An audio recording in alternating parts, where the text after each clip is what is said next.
姑姑，ça va？嗨，大家好，我是甜妹。转眼间，这个上半学期已经过了，应该一大半了吧。法国最近呢，也是刚刚度过这个清明节的假期，眼瞅着圣诞节的假期马上又要来了，想必的同学已经被摩擦一段时间了，天天估计都会有那种摸不着头脑的事情发生。今天呢，就想和大家聊一聊，分享一下在法国高校上课的一些超级捷径。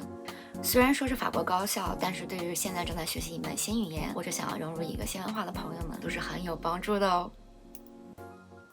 我来法国呢，大概是要有12、13年。如果单讲我自己的上学经历啊，那估计可以讲好几天。我上过私立的设计学校，偏技术的高等美院，偏理论的高等美院，偏思辨的时尚学校和那些五花八门的网课啊。我现在呢是美学的 PhD 学生。是一个介于国立美院、大学、美术馆等等联盟组合的一个主流项目，就是可以拿 DESH 文凭和这个 PhD 双文凭。就是实际上来说呢，就是博士学生和艺术家双身份，但是要被两种不同的体制不停的摩擦，到最后呢，可以拿到这个国家教育部和国家文化部共同颁发的这两种文凭。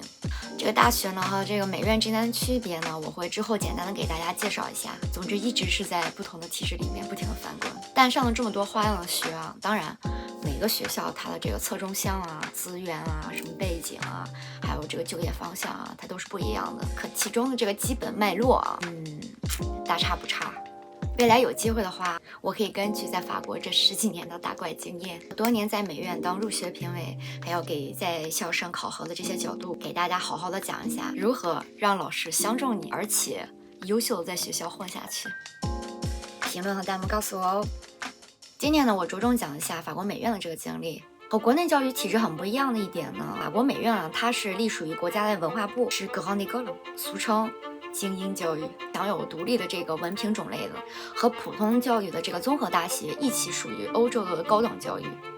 因为这种听起来很梦幻的这种精英教育，就意味着美院这个门槛比较高，录取率低，淘汰率还很高，更不要说名校了，名校它会更加的严格。而且呢，它这个文凭的颁发啊、大考的评审啊，都是由它这个国家文化部指派的导师或者这个毕业当老师，他们是会在这个评审里的，也是会在这个现场的，但是他们是没有权利对学生进行指导或者是帮助。OK， 其实实际上呢，就是在说被虐的时候，虐你的人谁都不认识，你认识的那些人只能远远的一脸同情的着你被虐，还不能上来帮你。所以说，在这种梦幻超现实的背景下，当你入学以后，你会发现你身边的朋友多多少少都上过什么什么预科啊，或者什么什么大学啊，无论是技能还是说是这个理论基础啊，都是有了一定的铺垫。但比起咱们留学生，如果你跟我是一样是高3才学的艺术，高中毕业了以后就匆匆忙忙出了国，当时我的法语流利的顶多问个厕所在哪，还不一定能听懂。而且呢，就是从小爱玩，也没什么阅读爱好，更别说什么哲学啊、文学名著。被人一问啊，有一种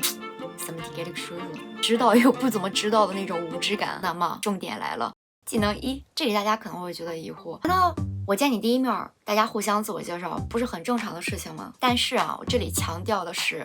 名和字。如果能更好的理解一个人的名和字，实际上是一个让你了解这个文化的一种捷径，还有能了解他们其中的一些历史。这里简单介绍一下这个名字它的这个背景，特别是这个印欧语系，它最初啊都是和这个宗教啊、教会啊都是息息相关的。中世纪的时候啊，罗马人他们也有自己的这个名字，甚至是还有一些什么代号啊、昵称啊什么的。基督教化以后呢，他这个家族姓氏他就越来越少了。到了11世纪的时候，我们就拿这个法国人为例子，更多的法国人他会拿这个字或者是受洗的这个名来作为这个家族的姓氏，而且也是与此同时又加入了什么外号啊、昵称啊什么之类的。之后的这个名它就慢慢形成了这个祖辈之间的这个世代相传。然后12世纪的时候，这个人他越来越多了，为了方便区别，选一个法定外号，俗称的这个姓就变得必不可少。这里啊，咱们并不展开这个名论它这个历史，感兴趣的朋友啊，可以往上冲浪查一下。咱们拿法国的名字举一些例子，最常见的是用爹名 Jean Martin， 他自己本人是叫 Jean， 他爹是叫 Martin， 所以呢，他是 Martin 的儿子 Jean。举个不太恰当的比喻啊，就有一点像是张三李四，李四是张三的，张三家的儿子是李四，他是李四，那么他爹是李四，他是这个比喻不行，这个比喻太不恰当了。如果大家有比较好的例子的话，评论和弹幕告诉我哦。或者你可以怎么样解读你的名字呢？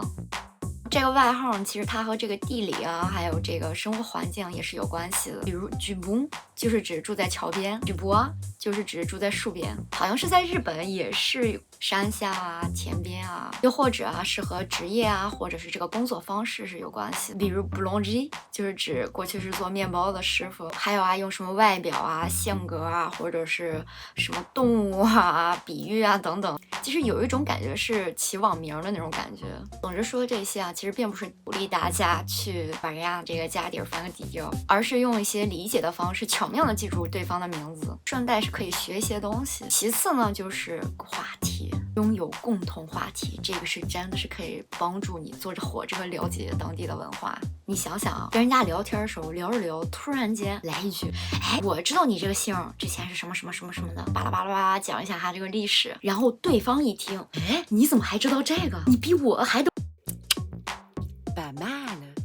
技能2，估计大家都看过侦探片、破案悬疑片之类的。无论它这个故事怎么讲，其中的线索实际上是一环套一环的，所有的事情它都是相连的。上课也是，就是无论你这节课上的是什么，老师的专业和他的研究方向和他上的这门课在某种程度上它都是息息相关的。咱们这样啊，咱们就把这个上课啊想成破案。首先啊，咱们要了解一下他这个案件关系人的背景吧。然后呢，你会对这个案情有一个大概的一个思路。案情肯定是刚开始是扑朔迷离，但通过之前的调查，你会大概对这个案情有那么一些头绪。之后呢，再和这个其他的调查员和这些相关的关系人再进行讨论这个案情，顺势问问他们有没有什么其他的线索，还有他们对案情的一些其他的一些看法。最终啊，会帮助你对这个案情有一个更加清晰的了解。当然不是说这个比喻方式非常的恰当，但你在摸不着头脑的时候，通过这些前期的这些预习，循着线索去研究，和周围的人讨论啊、请教啊，扩展阅读和这个知识范围来进行学习。如果你到时候上课还什么都听不懂，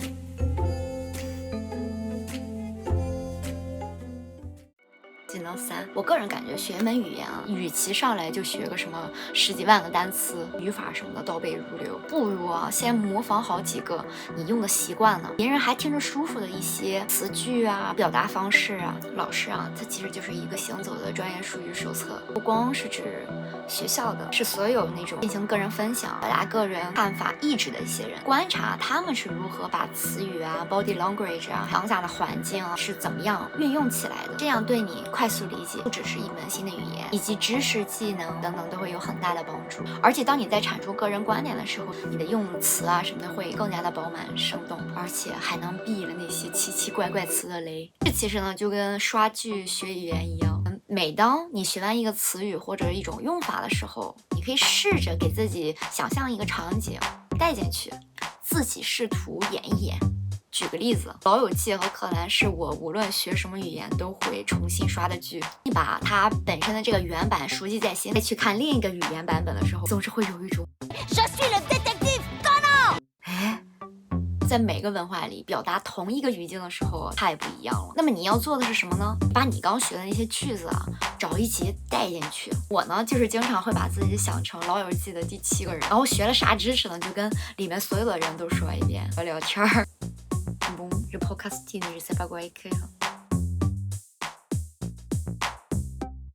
但是学好一门语言，实际上对我来说是一件非常私密的事情。怎么样去说什么，说成什么样子，其实点点滴滴都能表现出你跟你自己之间的一些关系。都说啊，学一门语言啊，其实就是在学一门文化，能用自己的方式把它参透了，而且变成自己的，再用自己的方式把它再表达出来。就好比你学这个语言啊，你学着，突然间开始创造自己的方言了，而且大家还能有共鸣。那个时候啊，我觉得才是真的开始学好一门语言了。最后想说呢，是虽然这是我的第1期视频，但真是通过这个视频又学到了很多的知识。希望呢大家也可以多多鼓励我，支持我再继续创作其他视频，可以和大家继续分享。对，如果喜欢这期视频，不要忘记关注、点赞加收藏。相关学习内容已放入链接内，不要忘记下载哦。